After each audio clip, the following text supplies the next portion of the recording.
It's the John and Ken Show. John Cobelt and Ken Shampoo. Welcome. Sit down. Pay attention. Yeah. We have much to tell you. All of it important. None of it frivolous. I didn't know it was dress-up day. Everybody gets shocked when I wear a jacket. You clean up well. Oh, why thanks. didn't you bought your change of clothes? You should have just done that because now everybody wants to know why you're wearing a suit Well, because coat. you were in the room. That's why. Did you have a job interview? Well, there's a bathroom. No, I had to go to. You could have asked me to leave the room. I had to go to a funeral today. Oh, so. God. So- Now I feel horrible. Thanks for that. It's It was okay. the Breitbart funeral. So. Yeah. Well, you look nice. Well, thank you very much. But You're the second one, though, to make a joke, and then John answers it's a funeral, and there you go. I'm not talking for the rest of the day. okay, she's out at 3:05 I'm done. today. You got yourself a 3-day weekend. You come right back with that one. Good for you. Nice job. No, All right. you wouldn't know. No. All right, coming up later on the show, we'll spend more time on this in the 5 o'clock hour. But, you know, when I saw the story this morning about how much money was spent to try to wine, dine, and bribe the legislators in Sacramento, and apparently it's an all-time record. In 2011, it was almost $300 million. And there's only, well, wait a minute, am I right? There's only 120 legislators?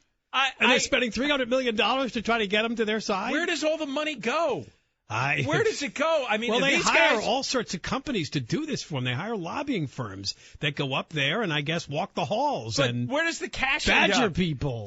All these legislators must have bags of cash hidden in the No, Cayman they're not, Islands. they're not actually given bags of cash. Oh, I bet you they are. I bet you there's some bags of cash. You The remember money is spent on, documents, paperwork, arguments in favor of whatever these remember groups that- want. And by the way, just for the record, it was the good old teachers union. Oh, yeah. The California Teachers Association led the way at $6.5 million. Yeah, the biggest legal bribery machine is the teachers union. Did you see that story a few weeks ago? I don't think we talked about it, but there was one funny thing. That corrupt Coliseum Commission that runs the L.A. Coliseum. I did see that They were story, handing suitcases filled with Yeah, cash, literal cash to union leaders to keep some kind of peace. Suitcases of cash. This is right out of the 1930s. Al Capone in Chicago. Suitcases of cash are still being passed around. I mean, nothing has changed in the world. So, yeah, I think there are bags of cash that people are hiding under their desks or they have hidden out in an island somewhere. I do. Or other things like you learned from the Mike Duvall scandal, That's the disgraced right. former Orange County assemblyman and his lobbyist friend. There's only two things guys want. They want money and they want women. That's it. That's the only thing guys get up in the morning for. Are you ready for this? 2,768 entities hired lobbyists last year. How many? 2,768 entities hired lobbyists for, you name it, across the board. That is a plague. 1 billion different causes. That is a human plague is what that is. Why we wanted that part-time legislature, so that this wouldn't go on. Because when they're there all year round, they just want to be wined and dined. And some of this was that. They were given golf outings. It's Mardi Gras every day. The greatest thing in the world is to be a legislator and to sell your soul and drop your pants, and you got a smile on your face every day. You're golfing, you're traveling on junkets, you're drinking, you're eating. You got the girls supplied by the lobbyists. You got the bags of cash. It's a good day when you get elected. And and even some of the people who go up there and they want to be righteous and pure, they probably give in within the first weekend. Because the first weekend? Yeah, I think so. First weekend. When they get their first bag of cash? First bag of cash. Or their first hooker? That's right. First blonde on the desk. It's like, oh, all right. Might as well go with it. I'm only going to be outvoted anyway. You can't beat them, join them. That's right. Come on, lady. And by the way, the biggest victory for the California Teachers Association with their $6.5 million, it was huge. Of course, some are saying because we got a new governor from a new party. It really shakes things up, and now that we have a Democrat governor and a Democrat-controlled legislature, everybody ran in there with their bags of money. That's right. Looking for favors. They got the legislature, and remember, this was right before the budget deadline. That's the bill that restricts school districts from laying off teachers if more funding cuts occurred. And that was a big victory for the teachers' union.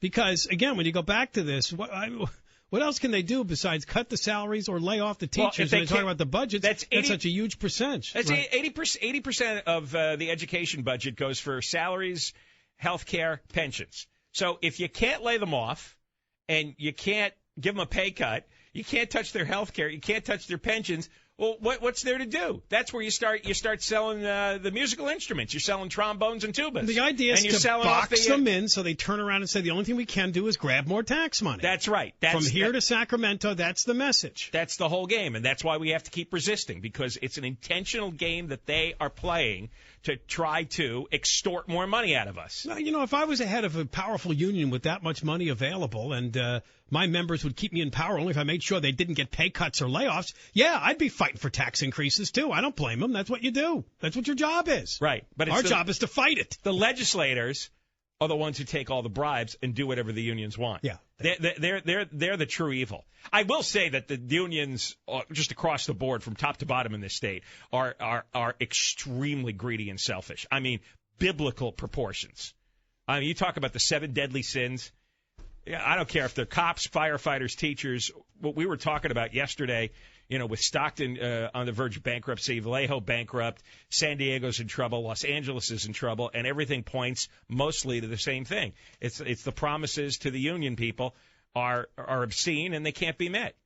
I mean, yesterday what really struck me is in Stockton is the cops, don't want to give up a dime, and so they've had to cut the police force dramatically.